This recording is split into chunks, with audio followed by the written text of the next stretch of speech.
Okay, everyone, we're in the home stretch. This is the last chapter in The Body Keeps the Score. You have made it. Hopefully, you have read the entire book because it is difficult to get through without some kind of accountability and a course. I used to teach this book in an intensive class at LaGrange, and that it was in more experiential. And so we had 3.5 weeks to get the content in. So it was interesting changing the content and having more time. And I'm really excited about that, being able to do that. So when we did this before, we did those experiential activities. So one of them was theater. And so we went to a theater class with Carol Kane at LSPA here in LaGrange, and we did theater games and mirroring activities. And we actually got to really understand perhaps why theater is so healing. And I love that Bessel puts this in the book.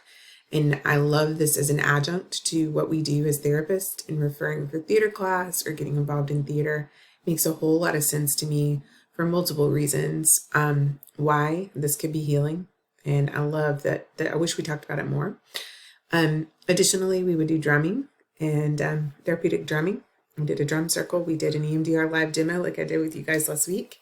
And we did a yoga class. So we went to yoga with a dear friend of mine who's also doing my retreats now, Christina.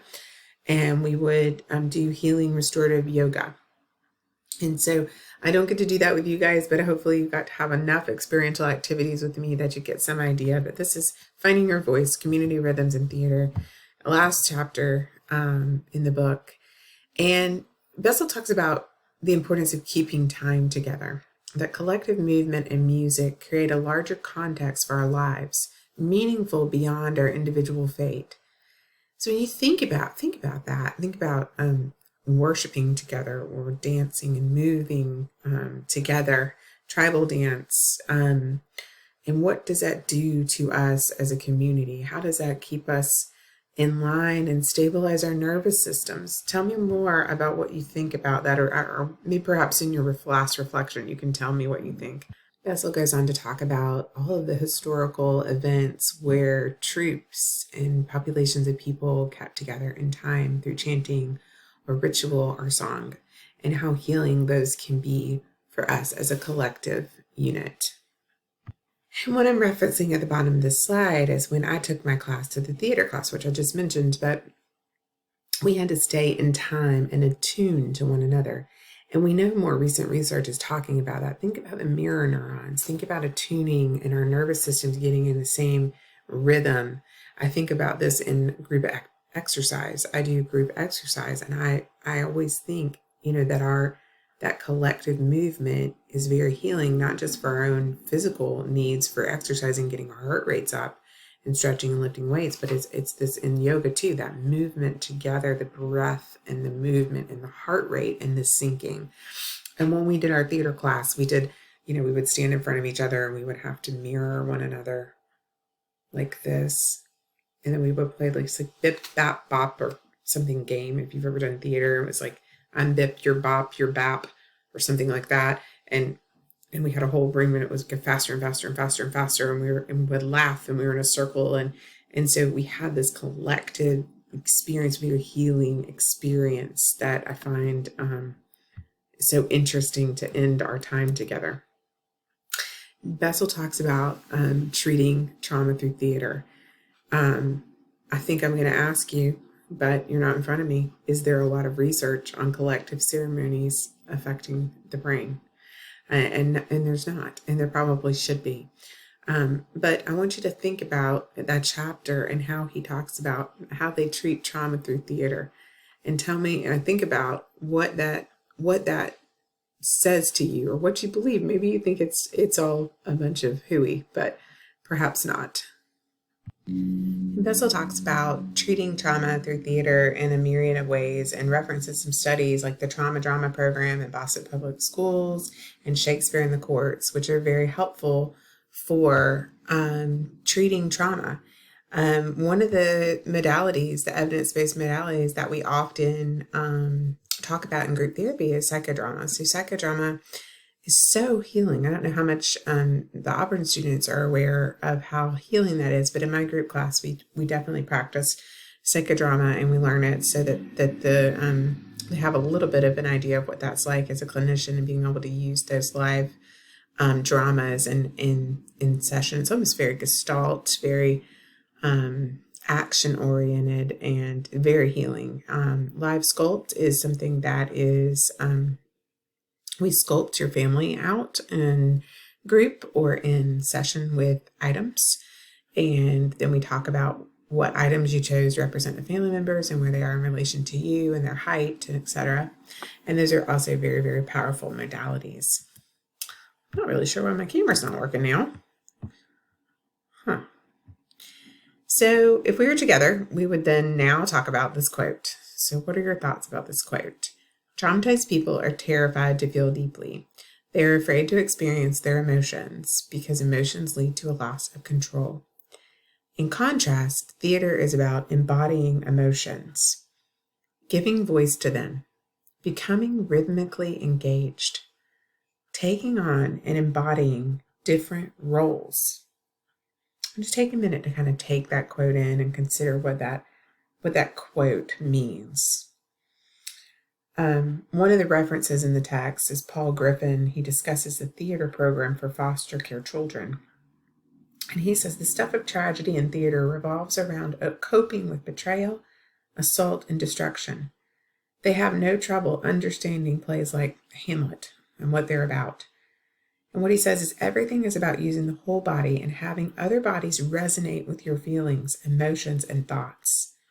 Theater gives trauma survivors a chance to connect with one another by deeply experiencing their common humanity. They're able to try on these roles. And we talk about that in a minute, and Bessel talks about it in his book. But, you might have always been shy and introverted and never had power. Well, now you're the powerful role in the play. And you get to put the costume on, and you get to memorize the lines, you get to and use your voice. And you almost do what EMDR does. So if you think about, if you remember with Alex, the new narrative we created and encoding in her brain with the empowerment and no, this professor was bad and I'm okay. I'm powerful. I'm good at what I do. I am important last week in EMDR. You think about it with theater. And you can do the same thing initially over time. If you take on multiple roles of that part of being empowered or being in control, and you're acting that out over and over, your brain starts to feel tied to that and encode it. So I really think in the future, we'll be able to incorporate all of these ways into healing, and getting back to some of our roots from the 60s and 70s and knowing that a lot of these modalities work. Theater offers, like I've already started talking about, it offers a unique way to access a full range of emotions and physical sensations that not only put them in touch with their bodies, but also in touch with their emotional selves. And van der Kolk talks about this not only being a good modality for teenagers, but also for other traumatized people, even veterans, right? This is a great way to help heal trauma. In the part where Bessel talks about making it safe to engage, he says that all the directors that he's worked with agree that the secret is to go slow and engage the people bit by bit. And he starts, first we get them up and walk around the room, then we create a balance in the space so they're not walking aimlessly. Then we do just kind of on your toes, on your heels, scream, fall down, 30 prompts. You're in theater class, essentially. You're warming up, and that is what we did when we went to the theater class, and we learned about that. When you're getting in touch with your body, you have to make it feel safe for them. And then once their bodies are a little more free, then the director might say, don't make eye contact with anyone. Look at the floor while you're doing these things. Now begin to notice as you go by, but don't let them see you looking. And next, just make eye contact for a second. Now no eye contact, now contact, now no contact. Now make eye contact and hold it. Too long. You'll know when it's too long because you'll either want to start dating the person or have to fight them. So they don't make that kind of extended eye contact in their normal lives, even with the person they're talking to. They don't know if that person is safe or not. So what you're doing is making it safe for them to not disappear when they make eye contact. And he references then, traumatized adolescents are noticeably out of sync. In the Trauma Center's Trauma Drama program, they use the mirror exercise to get in tune with each other. And I already talked about this um, with, with, with the mirror activity that we did when I took my students to the theater class. We got to do it, and it was so cool. That you have to mirror your partner, and you might have done this in your skills class. But wherever your partner moves, you move. So they move their right arm up, and their partner mirrors it. They twirl, and you twirl. They begin to observe how body movements and facial expressions change, how their own natural movements differ from those of others, and how unaccustomed movements and expressions make people feel. So that starts to engage your partner and make you feel safer in the space. You bond with your partner and you really attune with them. And it is very nerve-wracking when you start. It's very hard to look at someone in the eye and mirror them for 10 minutes. It's not normal for us to do that. And it's really, really difficult. But what that does is start to connect. Traumatized people are out of sync, and this activity helps you get in tune with one another. So if you ever have a trauma group or even a substance abuse group, you could try the mirroring exercises to help.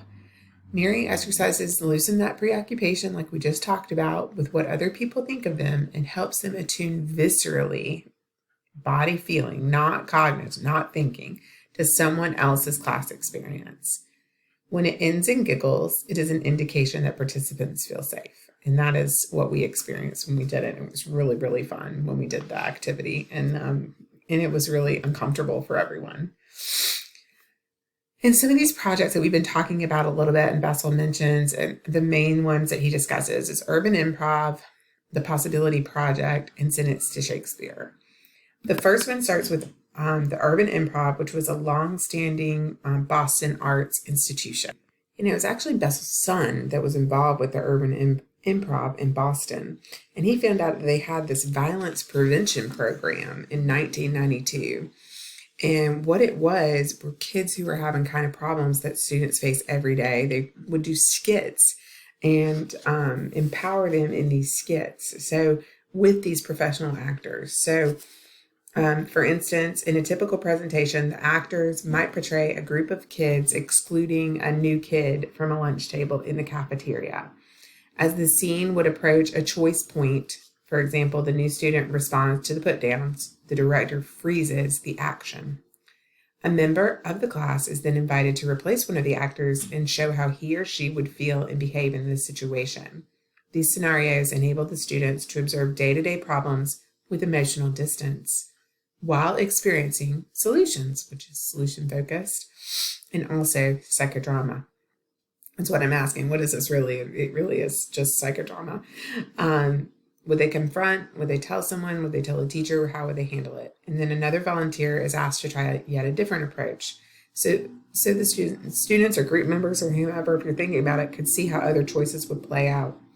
They use props and costumes, and then they ask questions, open-ended questions about what this was like for them. So they evaluated this program at 2 grade levels, and the results were not matched when they analyzed the results. And the difference was they did this with 4th grade and 8th grade.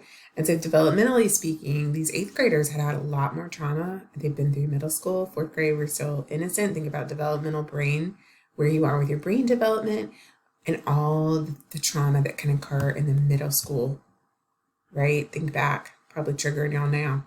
So they kind of went back to the drawing board with this 8th grade and realized 2/3 had observed 5 or more incidents, including stabbings, gunfights, killings, and domestic violence. They had very high levels of exposure to trauma. And so then they tried to do a longer program, and then they pivoted and did more activities such as emotion regulation activities, which are some of the things that I've taught you in this class, using scripts that deal with violence. And then they worked with the actors on mirroring, improvisation, attunement, portraying melting down, confronting, cowering, collapsing, and they did trauma reenactments. And they tested the resulting program at a specialized day school that was jointly run by Boston Public Schools and the Massachusetts Department of Correction. It was being shuttled back and forth between school and jail, high crime neighborhoods, etc. And what they found is some of those students were always siding with the aggressors because they couldn't even begin to show weakness. And if you think about everything you've learned in this class and Bessel's taught you, you've got to identify with the aggressor to survive. That's survival. And one of this, the quote in here says, when they were having a fight, they would yell, "Kill the bitch, she deserves it," during a skit about dating violence. And this is where these kids' minds were. And it was so stressful that the actors wanted to give up, but they stuck it out. And gradually, they got the students to experiment with new roles. And toward the end of the program, even a few of the students were volunteering for parts, showed vulnerability or fear, and they received their certificate of completion. They several shyly gave the actors drawings to express appreciation, and some even had tears. They tried to make that a long-term program, but they were unable to do that. But ran into a wall of what they call bureaucratic resistance in here. I love Bessel van der Kolk's talk. He doesn't dance around anything for sure. The next one is the Possibility Project, and the last one is Sentenced to Shakespeare. And one of the really powerful things that came out of the Possibility Project was this Paul Griffin. He had this project, and then he started a program specifically just for foster care. And 5 years after maturing out of foster care, some 60% will have convicted a crime, 75% will be on public assistance, and only 6% will have completed a community college degree. So he thought there was a need for this and wanted to treat foster kids. And one of the things that he said about foster kids is understanding foster care is like learning about a foreign country. If you're not from there, you don't speak the language. Life is upside down for foster care youth. They're abandoned and it's impossible for them to trust. And they don't have that scaffolding that we talked about that they need in order to self-soothe and function. They have to deal with so many layers, and they're always in fear of being abandoned. They don't think that they belong. So it's very natural for them to have a lot of problems. So he decided to use this, and he says that our foster care kids are natural actors because they play tragic characters. You have to express emotions, create a reality that comes from a place of depth and sorrow and hurt. And that's all they know. So phase 1 of his program was group building. The first rehearsal established basic agreements: responsibility, accountability, respect, and yes to expressions of affection. They would sing and move and do that community rhythm and getting their bodies in sync. And there's research on that. And so when we rock, we build that scaffolding, the neuronal connections to self-soothe in the brain. So perhaps there's some real merit to this. Phase 2 of this program was sharing life stories. They're listening to one another, discovering shared experience, learning how they react. Do they freeze? Do they fight? Do they become invisible, shut down? And they discover a voice during that process in which they themselves are central, and they begin to create their own show. And that means they start to have power. They start to be empowered by their own story. The focus changes as rehearsals begin, and the foster kids' history of pain, alienation, and fear is no longer central. The emphasis shifts to how can I become the best actor, singer, dancer, choreographer, or lighting set director that I can be, and they become competence, which is the opposite of helpless. And with the Possibility Project, they really healed trauma without anyone ever mentioning a word. So think about how this could be helpful for you as a clinician. How could you integrate what you're learning in this? How could you use theater as an adjunct to what you're doing with the people that you're working with, and how that could be effective? And then last one on page 344 is Sentenced to Shakespeare. And basically, instead of getting sentenced to jail, you're getting sentenced to do Shakespeare, like 6 weeks of a play. And I think it's really creative and really innovative for someone in a juvenile court system to think about doing something like this. I've worked with juvenile court, and we're just really missing the boat. It takes a lot of resources to do stuff like this. So I think, and creativity. So I think sometimes I just really give a shout out to people who do think outside the box to heal trauma. So the Shakespeare really gets that out of the box and makes kids who are facing their own period of transition become more articulate and help them to have something to focus on that can be empowering for them, just like we talked about before. And I just think these are really neat, innovative ways for you to integrate your work as a clinician. Oh, and that was it. The last couple pages on therapy and theater, make sure you read those. And if you have any questions, let me know. And that's a short, fun chapter and something to always remember when you get in a bind. If you have the ability to pull in any kind of psychodramatic or attunement activities with your clients, a live sculpt to psychodrama, like I said, you can Google that stuff. It's in your textbooks.